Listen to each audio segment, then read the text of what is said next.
Hi guys, this is Clay again. Thank you. I say a lot. I'm sorry about that. I'm gonna work on that. So what I've been doing, I say so a lot too. Maybe I should join Toastmasters. I don't know.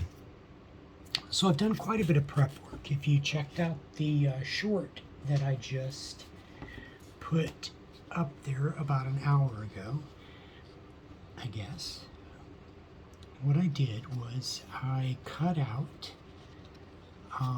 rectangles. These rectangles are 4 inches by 5 inches. Alright, so I measured out 5 inches the length of the fabric and cut out 5 inches all along, and then I cut them out into 4-inch spots or 4-inch pieces. Then I sewed them together like this, end to end, making a little pocket. All right, and then holding the seam one way, I ironed them all flat. Now they're gonna pop up a little bit, but that's all right. That's all right. This one's a little, this one was probably a little hotter. So I did 7 of them. 1, 2, 3, 4, 5, 6, and 7. I just chose 7 because, well, it was 7, and you can do whatever you want. Just take the measurements that you got and just put them equidistant. Y'all can figure that out. Alright, let me get sawed down right here. Now,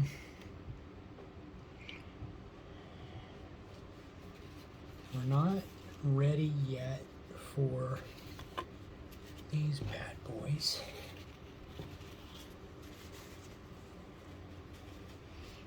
These take just a little bit to make. No big deal. I'm going to put them over here in my cutie pie little. Can you see that? Is that nice? You like that?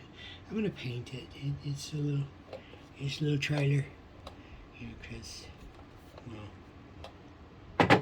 I'm not going to say anything about my heritage, but there has been a single lad in my ancestry. Alright, I created a little jig for the placement of the tabs. Stick that over here with the tabs. And I ironed this flat as well. So what we're going to do is there's a line right here. We're just going to line these up.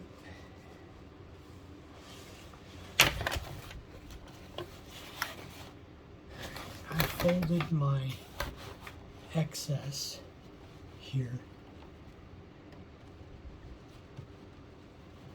so that it wouldn't be in the way, so it wouldn't tug on everything. You kind of want to keep everything. This fabric is really forgiving because it's a synthetic blend. Alright, so I'm set on just a straight stitch.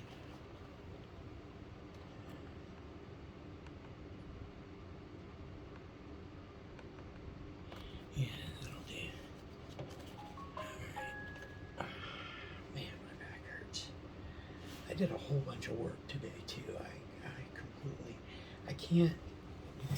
I can't work in chaos.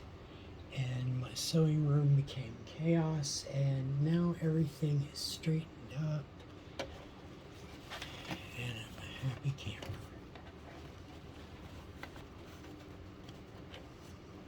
Alright, so what we're going to do, we don't need the magnetic guard here at all. It captured our scissors anyways, because we've got all of this excess over here. So we're not even going to worry about that. I'm going to grab, I'm just going to grab that one right there. That'll do. Grab the clip off of the other side. So what I'm going to do is line up the line, and I'm going to put the clip over here. Alright, now the reason why we do that is so that it's going to slip right on past the presser foot. Alright, so we're going to go right there. Alright, now we're going to lift up our presser foot. There's usually a lever. Alright, you can usually get a little bit more room if you kind of manually hold it up there, but you know, leaving it right there is just fine. So we're going to slide this in there. We're going to put that presser foot back down and snug all that fabric in there. So, okay, I'm setting all this excess actually in my lap right now. I'm going to set my needle. Alright, now my presser foot's down, my needle is set.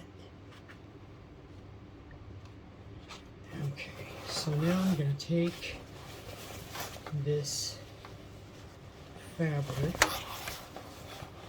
I'm going to hold it up. I'm just going to accordion it in my lap, backward and forward. Accordion it.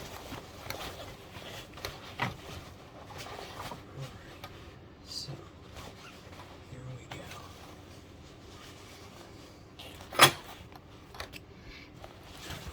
What was that? That was my ninja star. Don't come around here no more, because we got skills.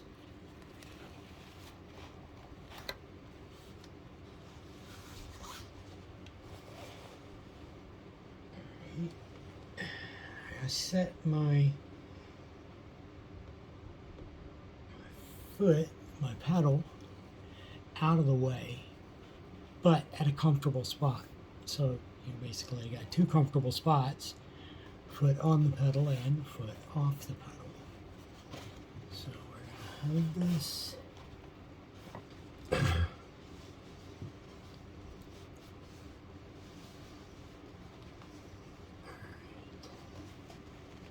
So I'm going to just like pinch it from the bottom to hold this, like what, 8 inches here. Alright. Now we're going to just keep it pinched, but you know, not tight, just a little taut. Now we're going to start feeding it through.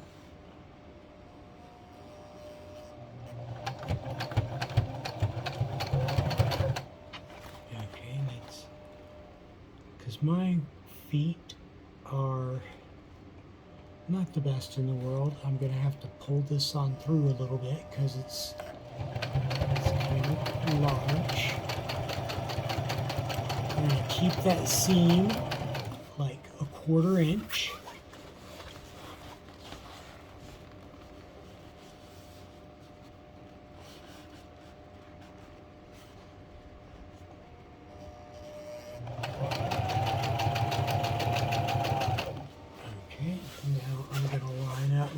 fabric again.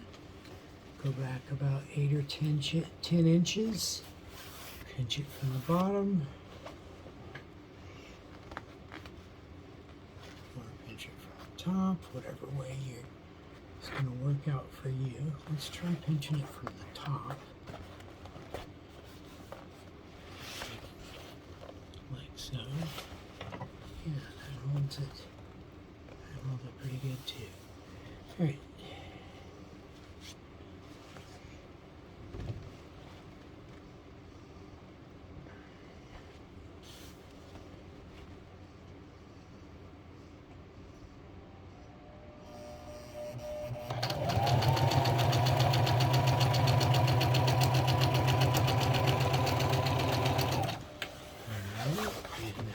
Readjust. Line up that line again. I like that overhand hold.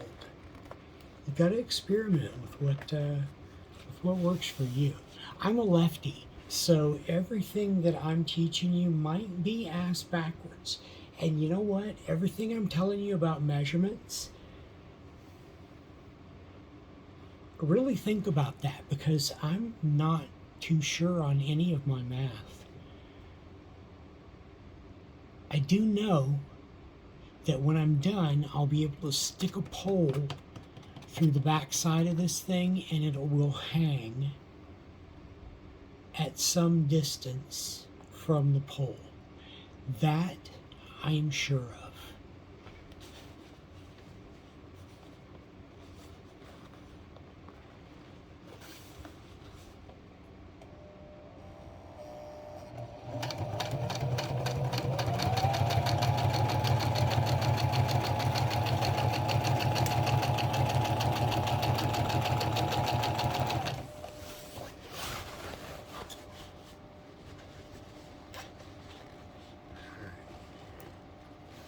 I'm going to go back like a foot now and see if we can get a better run at this.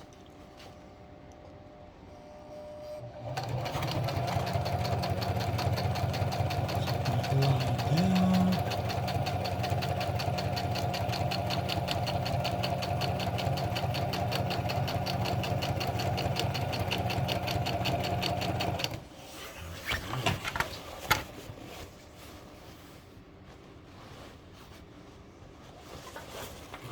Halfway through, and it's feeding really easy because I kept it accordion, and it's just kind of, you know, like ZZ Top.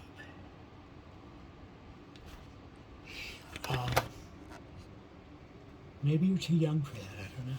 Check it out, ZZ Top. 3 guys, beards. You know, I'm sorry about that. Let me take care of some business here. Alright, we're going to go with leave me alone until I say stop leaving me alone. Alright. So we're going to get another one in it. Move back 8-10 inches. I went a foot. I ain't bragging. You know, it's just the way it is. So when you sew, one of the things that you want to make sure of is that shit like this doesn't happen to your bottom layer. Okay? You get a little tuck in there like that. Alright, you run the stitches over that. 9 times out of 10, you're going to mess up the other side, the nice side of the fabric. With this stuff, not too much of a worry. If you have like an inked fabric, if you mess something up, you know, that's a future video. I'm gonna actually resurrect something pretty cool that I was just using as a scrap at my last job to, the machines, not only because the level of perfection at Shutterfly was to a level, we always ran another piece of fabric through just to make sure that our threads were working out. That we weren't having any snags on the bottom. Everything was taut. You know what I mean? Okay.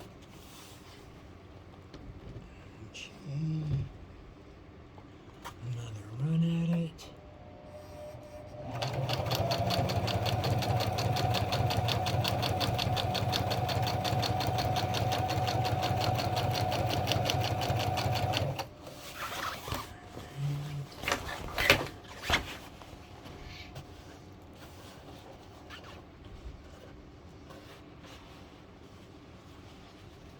I learned to make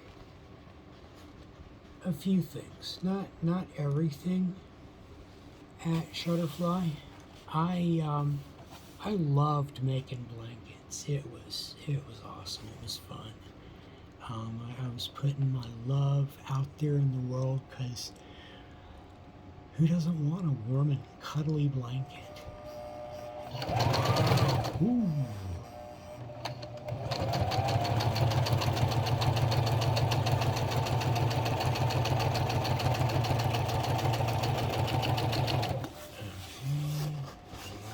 Again, got about 2 feet left. Alright, so I'm going to take this opportunity to pull this out tight. Okay, let's set my needle first. Let's go back down. Always turn that wheel forward. You turn that wheel backwards, that's how your thingies on the inside, I forget the name of them, but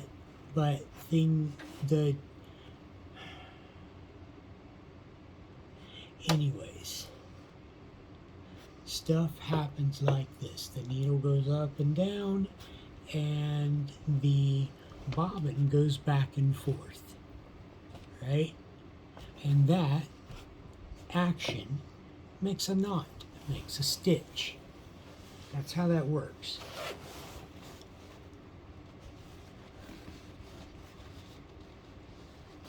I sent my boy an email today.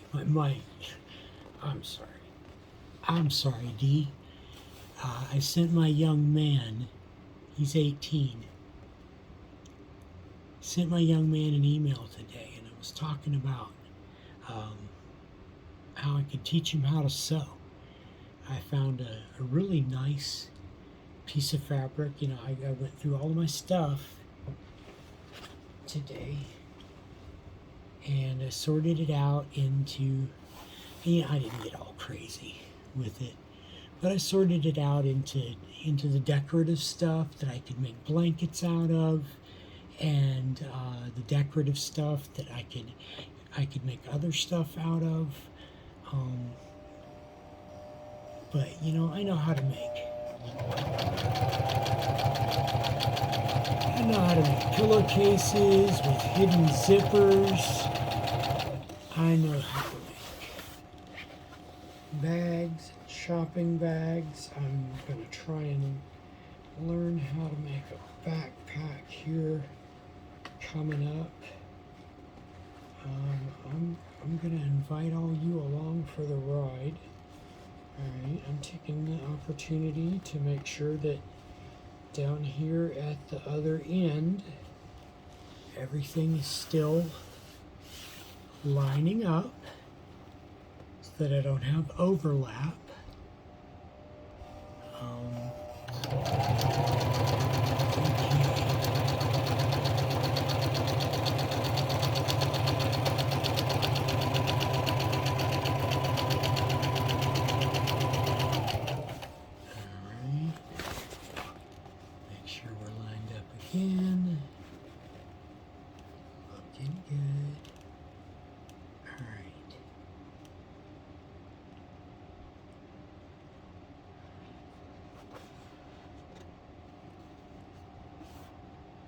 All right.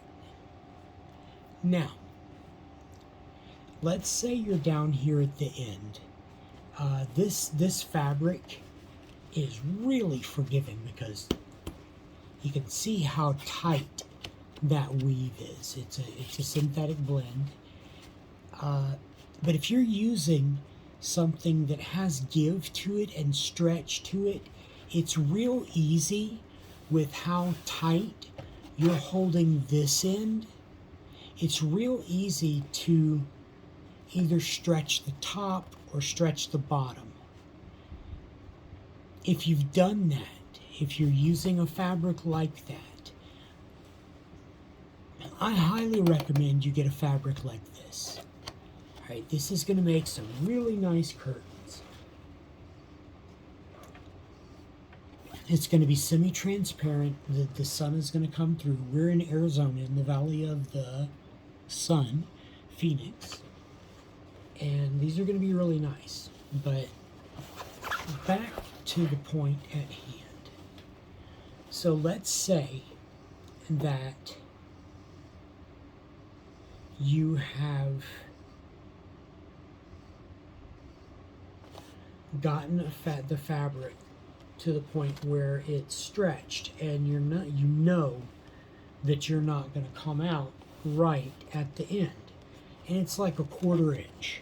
All right, so what you're going to do is, this is the back side. All right, nobody's going to see this, and if they see your mistakes and they're critical about your mistakes, well, you know, they can saw it off.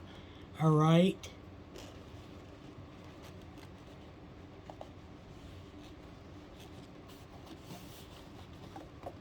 All right, so we're going to take up a 1/4 inch, right? Now, down here at this end, we've taken up a 1/4 inch. So we're going to hold this like this. All right, this is where you need to grow out your fingernails a little bit. Mine are nasty. You know, I did that last time too. I've been working all day. My back hurts. I really need to get this curtain finished today. But I gotta perform for you guys as well. So, grow your fingernails out just a little bit, because you're gonna need to do things like this, all right? This brother doesn't have a needle guard. When I was at, yeah, I could probably put a needle guard right there. When I was at Shutterfly, corporate sewing job, needle guards left and right all the time. Didn't need one with the sergers, which is what I used to make the blankets. Because, oh man, sergers are badass. I mean, it's a flying razor blade and 4 freaking zip threads, and they're awesome, all right? That's how I cut my teeth in Warsaw, Missouri. I learned how to operate a serger because I would get a stack of the panels for band uniform pants, and I would run them through the machine, all right, and because it was polyester, not a blend, it was full-on polyester band uniforms, right? I would run a seam around the